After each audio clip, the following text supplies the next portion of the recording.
અરવલ્લી જિલ્લાના માલપુર તાલુકાના નવા ગામે દુઃખદ ઘટના સામે આવી છે। તળાવમાં ડૂબી જવાથી બે નિર્દોષ બાળકોના મોત થતા સમગ્ર વિસ્તારમાં શોકની લાગણી વ્યાપી ગઈ છે। માલપુર તાલુકાના નવા ગામે તળાવમાં ડૂબી જવાની ઘટનામાં બે બાળકોના મોત થયા છે।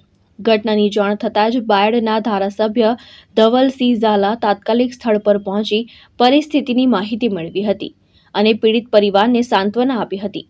ધારાસભ્યએ સંબંધિત સરકારી તંત્રને જાણ કરી જરૂરી કાર્યવાહી હાથ ધરવા સૂચના આપી હતી તેમજ ફાયર બ્રિગેડ અને આરોગ્ય વિભાગને પણ તાત્કાલિક મદદ માટે સક્રિય કરવામાં આવ્યા હતા।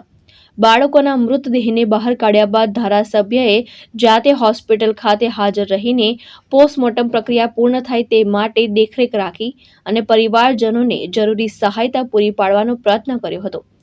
હોળી ધૂળેટી જેવા તહેવારના દિવસોમાં બનેલી આ દુઃખદ ઘટનામાં ધારાસભ્ય ધવલસિંહ ઝાલાએ પીડિત પરિવારને સાંત્વના આપી અને અંતિમ યાત્રામાં હાજરી આપીને શ્રદ્ધાંજલિ અર્પી હતી।